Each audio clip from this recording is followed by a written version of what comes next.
This is SOSF. Alright, let's get weird. Man, I stumbled onto some wild stuff this week. And I stumbled onto this. I don't know. It's like a report.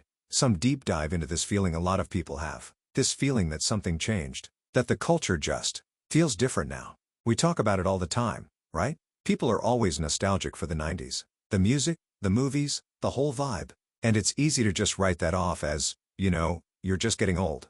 Back in my day. And all that crap. But what if it's not just that? What if there were actual, tangible ingredients back then that made everything feel so alive? So rich and weird? And what if those ingredients are just gone now? This thing I'm reading, it breaks it down. It argues that the 90s weren't just a random good time. They were a perfect storm. A unique moment in history that created this crazy explosion of creativity. And it argues that the world we live in now, our world, is built on a completely different operating system. An operating system that makes that kind of explosion almost impossible. It's a wild idea, man. It's the idea that we didn't just get older, the game itself changed. So let's get into it. Let's talk about why you had stuff like Nirvana and Pulp Fiction and the rave scene all blowing up at the same time. It basically comes down to three big things. First, think about the world at the very beginning of the 90s. 1991. The Soviet Union just collapses. Poof, gone. For 50 years, the entire world, and especially America, had this one single story. Us versus them. Capitalism versus communism. The good guys versus the evil empire. Every decision, every fear, was filtered through that lens. The threat of nuclear war was real.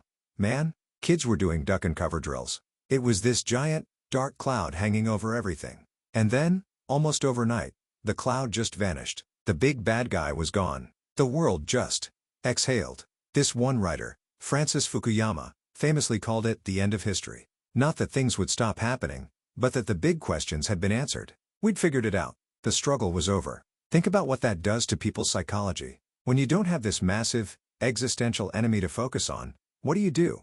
You look inward. You start asking different questions. Not are the Russians gonna nuke us, but who am I? Why am I so angsty? What does it all mean? And that's exactly what the culture did. That's where you get the music of a band like Nirvana. It wasn't about fighting a foreign enemy. It was about fighting the enemy inside your own head. The confusion, the alienation, the feeling of here we are now, entertain us. It was personal. It was introspective. In the UK, you had Britpop, which was this huge, loud celebration of being British. It's like the whole country looked around and said, all right, the big fight's over, who are we again? The collapse of that one big, simple story left a vacuum. And all these weird, amazing, contradictory subcultures rushed in to fill the void. It was a Cambrian explosion of meaning. For a brief moment, we were on a holiday from history, and we spent that holiday getting real weird. So you have this psychological freedom. But that's not enough. You also need the material freedom. And that's the second ingredient, the economy. It's easy to forget, but the 90s started with a recession. People were losing their jobs. There was this general feeling of anxiety, especially for young people. Generation X, they called them. There was this anti-corporate, anti-materialist vibe. It wasn't cool to be a slick Wall Street guy in a suit anymore. That was the 80s. The 90s were about authenticity. Wearing flannel and ripped jeans wasn't a fashion statement. It was just what you wore because you were broke. This is the soil that a movement like grunge grew out of. It was real. But then, starting around 92, something crazy happened. The economy took off like a rocket ship. For the rest of the decade, it was one of the biggest booms in American history. The tech industry was just starting to pop. Unemployment dropped to a 30-year low. And for the first time in a while, that prosperity was actually pretty spread out. The average person was doing better. This created what this report calls economic slack. It's a simple but profound idea. Slack is having a little extra. A little extra time. A little extra money. It's the freedom to not be constantly grinding just to survive. It's the ability to say, you know what? I'm gonna quit my job at the coffee shop for 6 months and see if this band thing works out. You could do that because rent was cheap enough, and you knew you could get another crappy job if it all went south. You had the financial cushion to take a creative risk. That slack is the lifeblood of culture. It's what allows a kid to spend $100 on a used guitar instead of a new set of tires. It's what allows someone to start a weird little magazine out of their basement. The early 90s provided the angst and the authenticity, and the mid to late 90s provided the cash and the free time to turn that angst into art. And it also created a massive audience of people with disposable income who were eager to buy it. It was the perfect two-stage rocket for launching a cultural movement. So you've got the right mindset and you've got the money. But there's a third, and maybe the most important ingredient. The way we discovered things. It was a completely different world, man, an analog world. Today, if you want to find new music, what do? An algorithm feeds it to you. Spotify gives you a Discover Weekly playlist. TikTok shows you a song that's going viral. It's frictionless. It comes to you. In the 90s, you had to hunt. Finding new music or a cool movie was a high-friction activity. It took work. You had to listen to a college radio station at 1 in the morning, hoping the DJ would play something you'd never heard before. You had to go to an actual, physical record store, maybe an independent one, and talk to the guy behind the counter, some music snob who knew everything and might, if you were lucky, turn you on to a new band from Seattle. You'd read about bands in these homemade, photocopied magazines called zines. You'd buy a CD based on the cover art alone and take a $10 gamble. Maybe it sucked. Maybe it changed your life. Sharing music with a friend meant making them a mixtape, a physical cassette tape. You had to sit there, listen to each song, press record and stop at the right time. It was a curated act of love. The inefficiency of that system was its greatest strength. Because it was hard, it created investment. You didn't just passively consume a subculture. You had to actively seek it out, spend your time and money on it. And in doing so, you became a part of it. It forged these incredibly strong communities, these scenes. A scene was a real, geographic thing.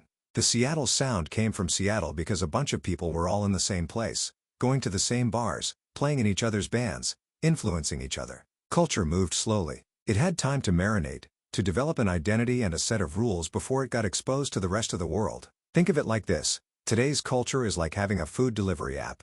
You can get any meal you want, instantly, delivered to your couch. It's easy and convenient. 90s culture was like having to learn to hunt. You had to go out into the woods, track the animal, and work for your meal. The meal you get from the hunt just means more. You're more invested in it. You're a participant, not just a consumer. And when you put those three things together, the post-Cold War mindset, the economic slack, and the analog hunt for culture, man, you get an explosion. Look at the movies.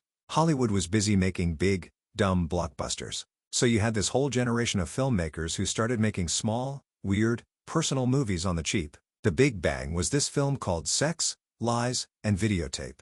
Made for just over $1 million, it gets bought by this little company, Miramax, and it goes on to make a fortune. Suddenly, the whole industry realizes there's a market for this stuff. Miramax perfected the formula. They turned indie into a brand. They took weird-looking actors and strange stories and marketed their strangeness as a badge of honor. This is the ecosystem that gives us Quentin Tarantino. Pulp Fiction just lands like a UFO. It completely rewired what a mainstream movie could be. You had guys like Kevin Smith making Clerks for the price of a used car on a credit card. It was a revolution. And of course, the big studios eventually just bought the revolutionaries. Disney bought Miramax in '93, but for a while, it was the Wild West. And the music. My God. You had grunge, born in the rainy isolation of the Pacific Northwest. It was the total opposite of the flashy, hair metal crap from the 80s. It was sludgy, it was angry, it was sad. And it was all about not selling out. When Nirvana's Nevermind came out in 1991, it wasn't just an album, it was a nuke that vaporized the old music industry and crowned a new king. Suddenly, every kid in every suburb in America was wearing flannel. At the exact same time, you had Riot Grrrl bubbling up. This was a fiercely political feminist punk movement. It was a reaction to the sexism in the male-dominated punk scene. Bands like Bikini Kill were literally screaming girls to the front. At their shows, creating safe spaces for women. They built their entire network through those handmade zines we talked about. It was a raw, powerful, and necessary rebellion. And while America was deep in its grunge angst, the UK was having a party. They looked at all the sad sack music coming from the States and said, screw that. They started Britpop. Bands like Oasis and Blur. It was loud, catchy, and shamelessly British. It was music for drinking and singing along with 1,000 of your mates. It was the soundtrack to a new national optimism. And underneath all of that, you had the rave scene. This was a full-blown social movement born out of warehouse parties and electronic music. It was a utopian dream where, for one night, on one dance floor, all the class and race barriers just melted away. It was a secret society that you only found out about through a cryptic flyer or a pirate radio station. It was the very definition of a high-friction, high-investment subculture. Even video games were having a revolution. You had the famous console war between Nintendo and Sega.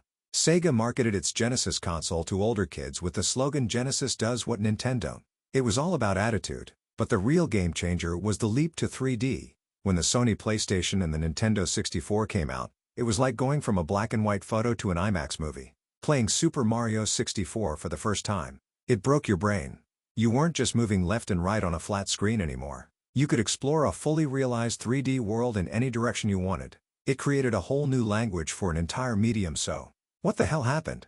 If the 90s were this perfect storm, why does the weather feel so different today? Well, according to this report, it's because every single one of those ingredients has been inverted. The operating system has been totally rewritten. Think about the world a young person is born into today. They didn't grow up with post-Cold War optimism. They grew up in the shadow of 9/11, the 2008 financial crash, and endless political polarization. There's no holiday from history. History is happening all the time, live on their phone, and it's usually terrifying.